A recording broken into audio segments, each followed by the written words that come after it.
Kisah yang ketiga ni adalah mengenai tentera Jepun tanpa kepala.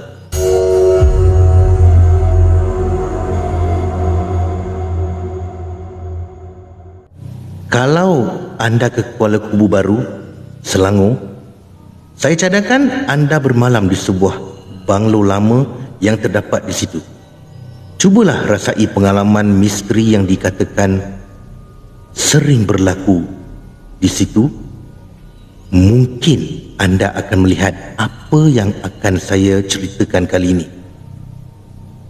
Untuk pengetahuan anda, banglo itu letaknya di lereng bukit berhampiran Pekan Kuala Kubu Baru.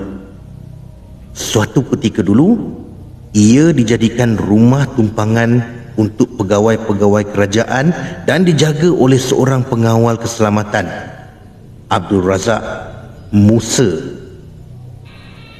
Razak tinggal bersama keluarganya di rumah pekerja berhampiran banglo tersebut. Sepanjang menjalankan tugasnya bermula pertengahan 1970-an, Razak dan keluarganya sering melihat jelmaan serta bunyi-bunyi pelik di sekitar kediaman itu. Lewat malam, Razak pernah terdengar bunyi tetamu datang. Pintu pagar ditolak dan digoyang. Dapat dengar dengan jelas, katanya. Bagaimanapun, apabila Razak keluar untuk membuka pintu, didapatinya tiada sesiapa di situ. Selang beberapa malam, isterinya melihat sekumpulan askar Jepun tanpa kepala berkawat masuk ke kawasan banglo sebelum hilang di hadapan pintu rumahnya. Jelmaan tentera Jepun ini turut dilihat oleh anak perempuan Razak.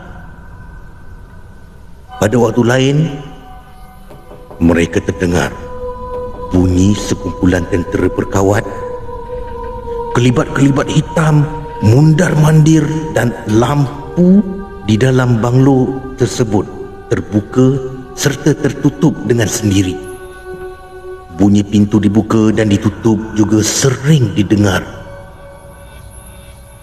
Kini, Razak tidak lagi bekerja di situ. Banglo tersebut terbiar begitu saja dan dipenuhi semak samun. Untuk maklumat anda, banglo itu asalnya kediaman jurutera Inggeris. Bagaimanapun, tentera Jepun kemudian merampas banglo tersebut dan menjadikan sebagai markas.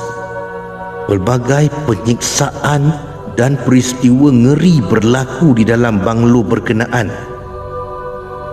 Selepas pemergian Jepun, banglo itu diduduki semula. Namun tidak ada siapa yang mampu tinggal di situ lebih daripada 2 malam kerana tidak sanggup diganggu pelbagai jelmaan yang menakutkan.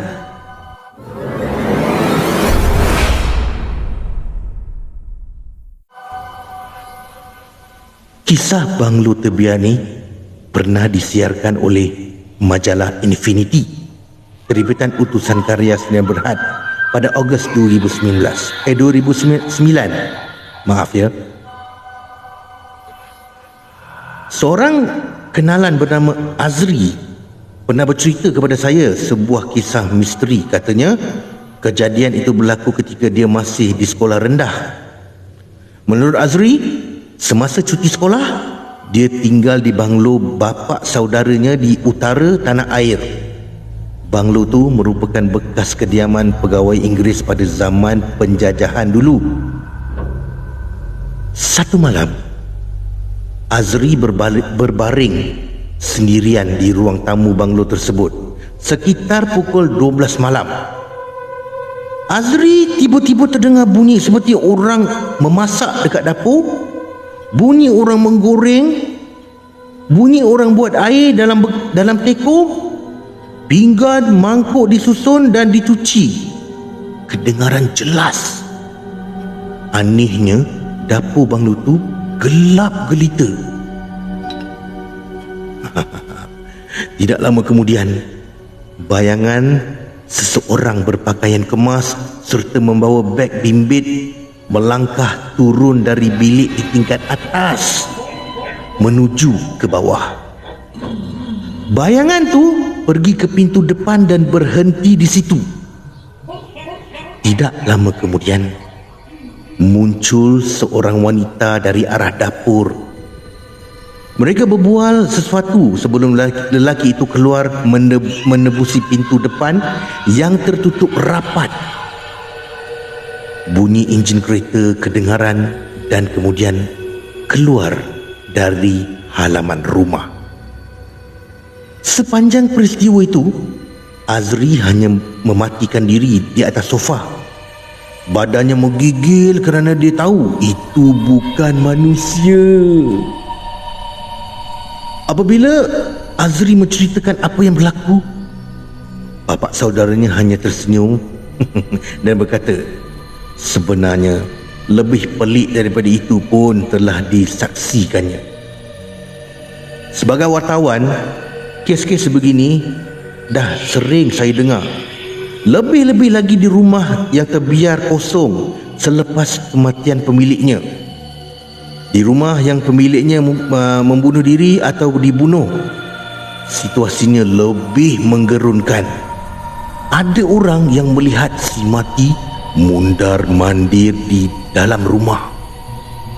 Jelmaan si mati tergantung dan suara jeritan. Para pengkaji paranormal barat mengkategorikan jelmaan ini sebagai sisa-sisa entiti, iaitu residual entity.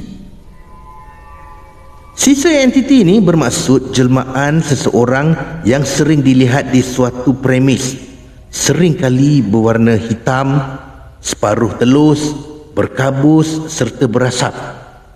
Bagaimanapun, ada juga yang menyaksikannya jelas menyerupai imej orang yang pernah tinggal di premis tersebut. Jelmaan ini bergerak seperti manusia yang masih hidup. Ia berjalan, menaiki tangga, berdiri di dapur, mundar-mandir di dalam bilik, berlari dan sebagainya. Melalui kajian mereka, pengkaji paranormal barat mendapati apa yang disaksikan itu bukannya hantu. Ia sebaliknya ulang tayang kejadian yang pernah berlaku pada satu masa dahulu. Lebih jelas lagi, kejadian itu telah dirakam oleh sesuatu di dalam premis berkenaan. Kemudian diulang tayang semula pada waktu-waktu tertentu. Sifatnya seperti Peter Kaset dan pemain cekera padat. Pelik bunyinya kan? Tapi tentu juga anda bertanya, apakah objek yang telah merakam kejadian tu? Jangan terperanjat. Sebenarnya pelbagai objek, baik dinding maupun perabot, adalah objek yang boleh merakam sesuatu kejadian. Paling kuat daya rakamannya adalah air. Fenomena ini dipanggil stone tape theory. Ia bermaksud sesuatu itu dirakam oleh suatu objek lain yang tidak bernyawa. Teori yang diperkenalkan pada 1970-an ini menyatakan benda-benda yang tidak bernyawa mempunyai keupayaan untuk menyerap beberapa jenis tenaga yang berasal daripada benda hidup. Lebih mudah difahami kalau suara boleh dirakam. Begitu juga dengan visual kehidupan seharian kita. Rakaman tu berlaku ketika tercetusnya keadaan-keadaan tegang seperti tragedi, pembunuhan atau insiden cemas yang mengancam nyawa. Teori ini seterusnya menyatakan emosi adalah suatu bentuk tenaga. Apabila berlaku insiden mencemaskan, emosi yang dilepaskan oleh seseorang itu adalah begitu kuat. Hingga kan barang-barang yang terdapat di sekitar tempat kejadian seperti dinding dan perabot dapat menyerap serta merakam visualnya. Rakaman itu akan terpendam di dalam objek-objek tersebut dan pada waktu tertentu ia dipindahkan kepada orang yang berada di sekitarnya. Pelik kan? Okey, begini ya. Setiap manusia mempunyai medan psikik yang tersendiri. Lain orang, lain tahap medan psikik mereka. Sebab tu kita sering mendengar ada orang boleh merasai serta melihat entiti dan dapat melihat apa yang bakal berlaku, sedangkan orang lain tidak. Apabila berada di suatu tempat yang telah merakam sesuatu insiden, medan psikik seorang itu secara tidak disedari telah menangkap rakaman tersebut. Ia umpama keupayaan kita menemui gelombang siaran televisyen. Rakaman insiden itu kemudian tertayang di hadapan mata si penerima seperti menonton sebuah wayang.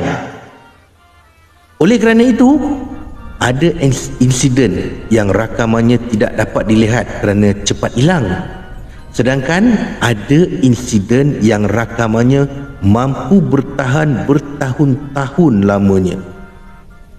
Sekian. Terima kasih.